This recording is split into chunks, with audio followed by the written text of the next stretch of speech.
Hello guys, andito na kami sa ah, first station ng Mount Pulag. Yan. Tutur ko muna kayo ha. Mabilis lang muna ikot. Yan. Ganda ba? Yan, explain ko isa-isa ha. Yan po, itong nakikita nyo mga puno na yan, yan tinatawag nila na mossy forest. Yung mga puno na yan ay may mga lumot ang mga katawan. So kung titignan mo rito, kala mo mga broccoli. Tapos dun sa left side niya, yung nakikita nyo brown, yun naman ang grassland. Puro grass po yan. Parang ganito po yan, mga grass na 3 feet, 4 feet ang height. Yan, grassland. Kala nyo kinalbong bundok, hindi po, ganyan talaga yung nature niya. Tawag yan biodiversity. And then pagkatapos ng mga grassland na yan, ito sumunod uli ay mossy forest ulit. Titignan natin, hindi sila nagmi-mix. Yan talaga yung kanilang nature. So hindi yan nila landscape ng tao. Natural yan. Kaya tawag yan biodiversity. Okay po. Punta tayo dito banda.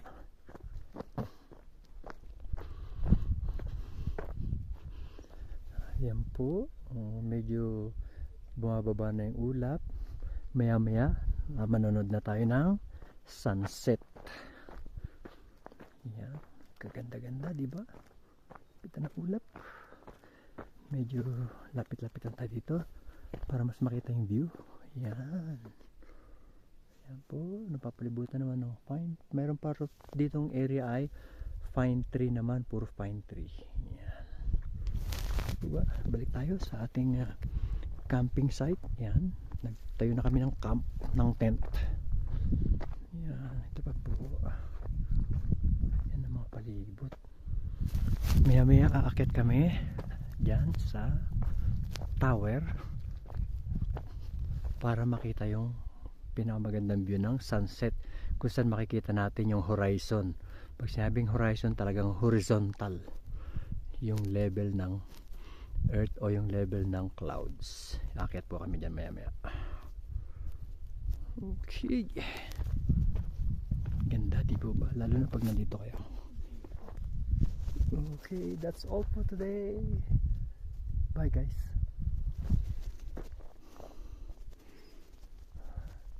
Thank you Lord. Ito na, inakit na namin ang grassland area papunta sa tower. Ito yan, yung nakikita nyo yan na mukhang kinalbo. Hindi yung kinalbo. Grassland yan, ganito yung tsura yan pag malapit. Yan, puro grass, kakaibang grass siya. Yan, yan kami nang galing. At akit kami ron sa tower para makita ang sunset sa ibabaw naman Pulag. Wait lang kayo guys ha. Yan. Yan, ito ang trail. Yan ang trail na dinadaanan namin. Ang sarap, kakaibang experience sa mga bundok na naakit na namin.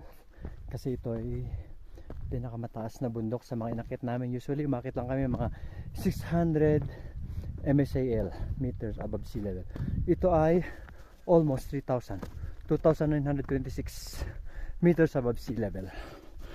Kaya kakaiba ang klima, temperatura. Sobrang lamig.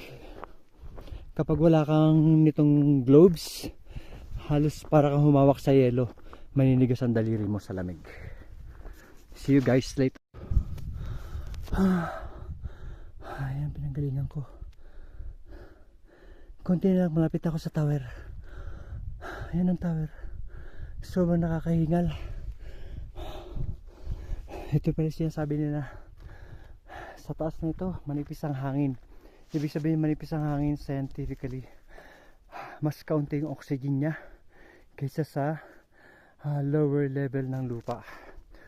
Kaya medyo kahit hindi masyadong mabilis yung lakad mo o pag-akyat, medyo mahirap huminga kasi kakunti na lang yung oxygen elements dito kumpara sa area na pinanggalingan namin sa Tagaytay at Alfonso, Cavite. Thank you guys, malapit nang mag sunset. Akit na ako dito, hinintay ko yung mga kasama ko.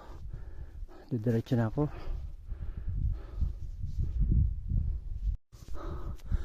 Almost here. 10 meters na lang. Wow! Ito palang tower na to. May nakasulat. Free wifi for all. I hope so. Ay, free wifi. At ayan na. Dito na ako sa pinakataas. Ayan. Ayan. Ayan. Saan pa kaya akyat? Dito. Dito ako akyat. Para pinakatuktok talaga. Guys,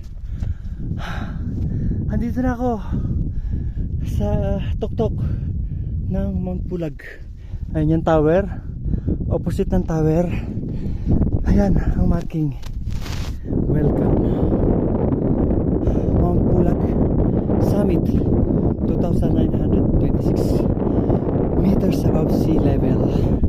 At ito po mga makikita natin mula sa start tayo sa east. Ayan ang eastern side. Iikot ko.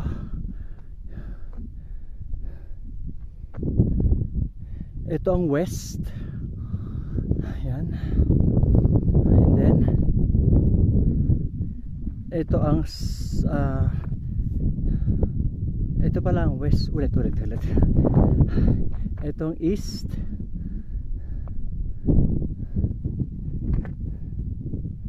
Ito ang south. Ito ang west, lubugan ng araw, malapit na sa lumbog. At ito ang north, kung saan makikita natin, lagi natin nakikita ang North Star. Tapat pala ng tower pag nandito ka sa pinaka-peak ng Mount Pulag.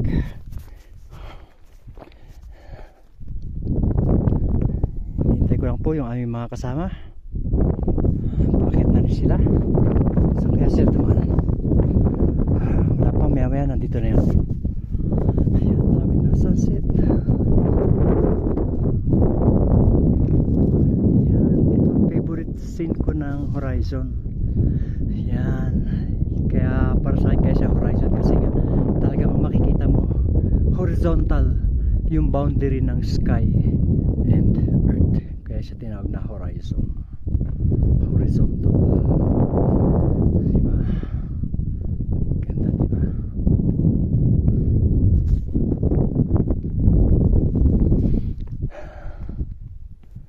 Ayun na, aking mga kasama. Ayan, si Sir Mike. Susunod si Sir Mike. Tapos si Sir Paul. Sunod-sunod na yan. Napaka-challenging talaga para sa akin ng Mount Pulag. Among all the mountains that we had, ito ang isa sa mga challenging at exciting. Eksakto pa na taon na in-schedule ni Sir Mike, birthday ko, kaya napakagandang pa-birthday sa akin ng tropa at ni Lord. Thank you, Lord. Yan si Sir Mike. Ang akitin ngayon ni Sir Mike ay tatansyahin ko 80 degrees angle. Yan, 80 degrees siya. Halos parang 90 degrees na. Ganyan siya ka-steep. Papunta na yan dito sa summit. Woohoo! Ayun, susunod si Sir Paul, tas si Ma'am Ruth. Ayun na, Sir Mike, welcome! Mount Pulag, welcome na welcome kayo dito, sir. Congratulations!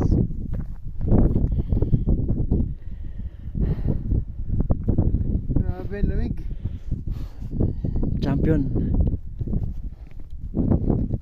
Ayun na, si Sir Paul tumatakbo.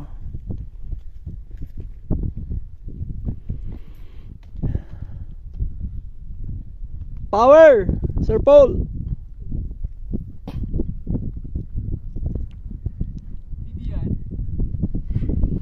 Ayun na, tatakbuhin ni Sir Paul. Malupit, 80 degrees angle. Hiningal. Ayan, susunod na. Third, si Ma'am Ruth. Go, go, go, Ma'am Ruth.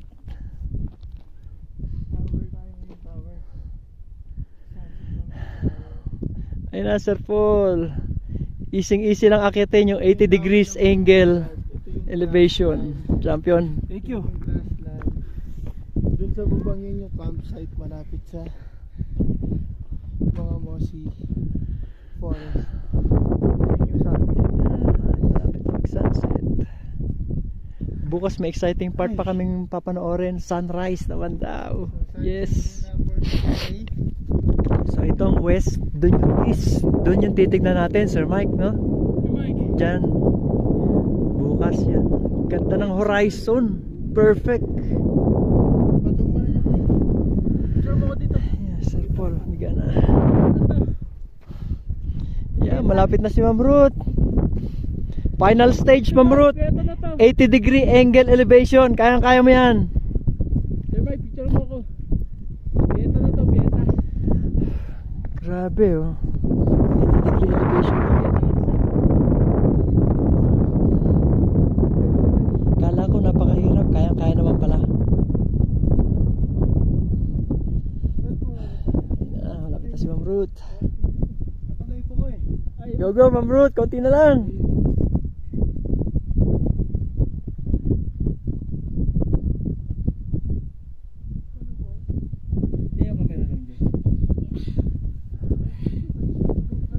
Yehey! Congratulations! Congrats, ma'am. Power. Yes. Ayan, susunod na. Si Ma'am Karen tsaka si Sir Doc. Tayo lang natin. Ayan na, dito na kaming lahat. Kompleto na ang grupo. Ayan, si Ma'am Karen. Si Paul. Si Doc. At si Sir Mike. Yan naman. Ikot ko ulit. Okay, for the last video, simulan natin sa west side. Lubugan ng araw. Yan. Ganda. Perfect. Mag-alas 6 na po yan. And then, papunta tayo sa north side. Yan ang north side. And then, ito ang east side. Yan. Nasa horizon siya.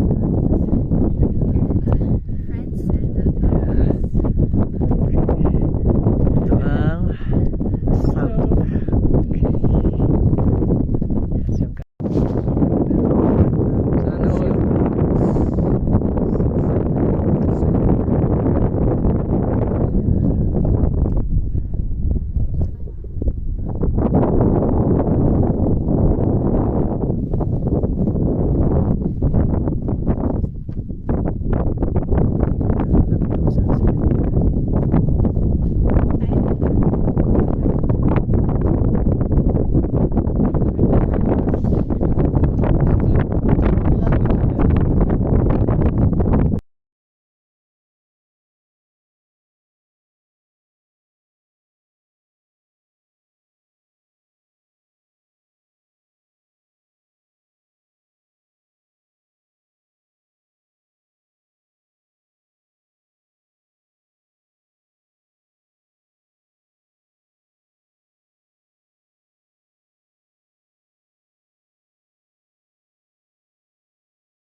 na yung bed ng Sea of Clouds. Ayun o, Ayan. kita mo? Mm. Kung, kasi walang justice sa, sa phone eh. Mm.